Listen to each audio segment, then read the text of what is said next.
Buckle up, Steelers Nation. It's Tank and Mike for Steelers Chalk Talk. You got a big problem, and I know you already knew this about the offensive line. The Buffalo win is a great victory, but that first half of offense, Mike, was problematic, and mostly it's on the offensive line's shoulders, as it were. Let's talk about Big Dan Moore at left tackle, that blindside Joe Theismann tackle. If you don't know what I'm talking about, Joe Theismann, you kiddies out there, just Google Lawrence Taylor, a buddy of his. Lawrence Taylor breaks Joe Theismann's leg in half. That's the importance of the blindside tackle. Can I make a quick story about that? Yeah, sure. I play golf with LT in Florida quite a bit. Someone asked him about Joe Theismann. How did he feel bad breaking his leg? And his response was, shit, I made his career by breaking his leg. And he has a point. He has a point. Well, that's the worst thing for Joe Theismann. That's, you know, he was a pretty darn good quarterback for the Washington Redskins. He said no one knew who he was until I broke that leg. It might be the absolute truth. Now, Mikey, you played quarterback in the NFL, the Eagles, the Lions, a couple other teams. How important is that left side tackle? It's a huge thing, because now all of a sudden, if you don't have that taken care of, you have to almost have eyes in the back of your head, or you have to shorten that drop. You know, as a quarterback, you know, they say get away from center, get away from center. But once you get too deep, now the edge comes shorter and shorter. You know, TJ Watt, he doesn't like it when the quarterback sits at 5 yards, because now he's got to spin, he's got to dip that shoulder, rip underneath, and bend that corner. But when that quarterback's back at 10 yards, it's just a straight shot. It's a straight line. He can cut that. He can make that easy. And so Ben, the only way he's going to have to stay in there a little bit more, up around 5-6 yards, to help the left tackle. But now it's susceptible to the bull rush. It's susceptible up to the bull rush, the push up the middle. So you have to really shore up that left tackle. That's why the left tackle is typically the most paid offensive lineman in football, because he's got big, long arms. He can ride the guy all the way outside, but he's also strong enough that they try to bull rush him, he can just stuff him right back down on the ground. Here's the problem you have. We know that Zach Banner went down, right tackle was his. Chuks Okafor looked horrible during the preseason. Now you're trusting a rookie, Dan Moore, at left tackle. He got an F- rating from the old tanker here yesterday. I know a little bit about the offensive line play, not because I'm wearing the Mike Webster jersey either. I want to show you a few things that went wrong, okay? First of all, our dear friend Tunch, who passed away recently, made a career out of being a smaller tackle, and NFL teams would bring in Tunch to coach their offensive line on something he called the Tunch punch.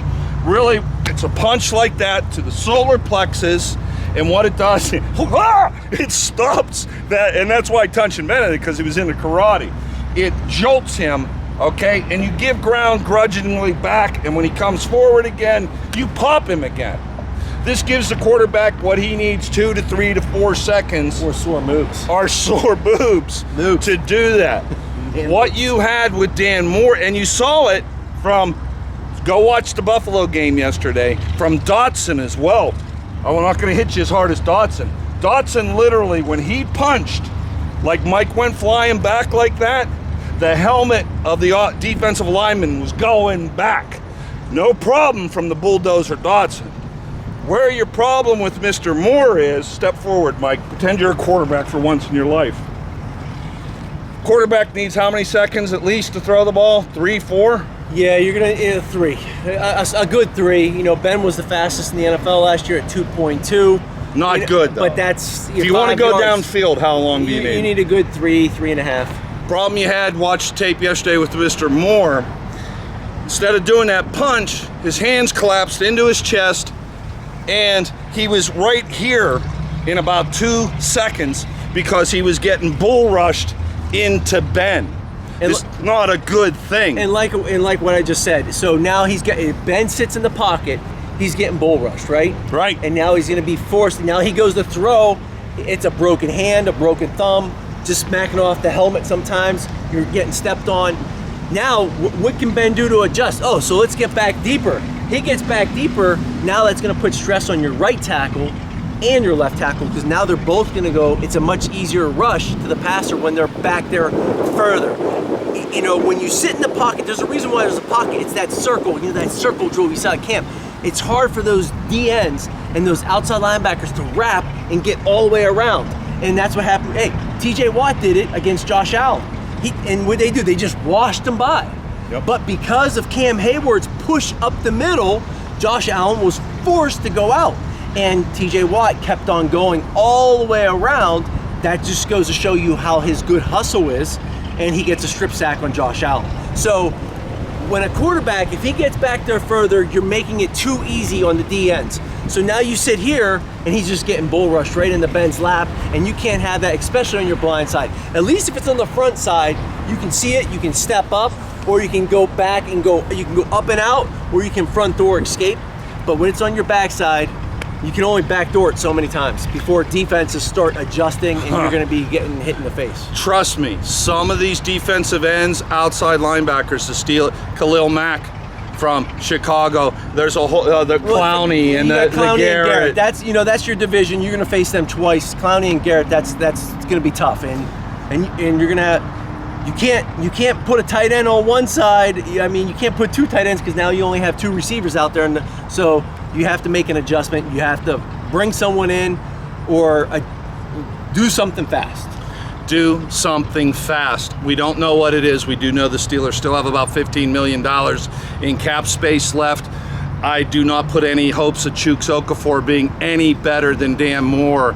So I know it's week one. I don't want to be rain on everybody's Buffalo Bill defeat parade, Mike. Yeah. But it is a problem. You've got a 39-year-old quarterback who did have a scramble yesterday. Yeah, well, you know, but you're going to get him killed if you don't get a left tackle. And the short-term fix is play action pass, a run game, chipping with the running back out of the backfield, and a help with the tight end. That's a short-term fix. The long-term fix, you're gonna have to bring someone else in. I'm not saying Dan Moore cannot be coached up, and go there this week, Steelers Nation. Watch a couple weeks from now. This is on Kaleem, the offensive line coach. They ran Sean Sarrett out of town. If Kaleem can't watch that tape, but he knows how to do it though, because you know, a couple Super Bowl rings with. He better. We're going to know in 4 games from now. If you don't see Dan Moore progressing and punching out, it's called giving ground grudgingly, not getting blown back, going back. The only thing that saved Dan Moore is that he's as big as Mount Rushmore at about 6'6" and 300 pounds. Chuks Okafor is a little bit smaller with the same skill set. All right, I hate the rain on that Buffalo Bills parade. Thank you, sir, for your fine job this week. Punching the chest, punching it. Oh, see you later for Steelers Chalk Talk. Let's go. Come on. Number 58 for your Pittsburgh Steelers was a bad man. Flip that around, Mike.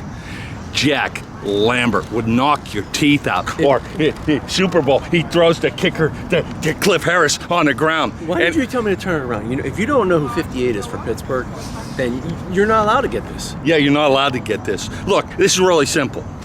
Log on to Facebook and like Steelers Chalk Talk with me and, well, I'm Tank, he's Mike, that's the Lambert jersey.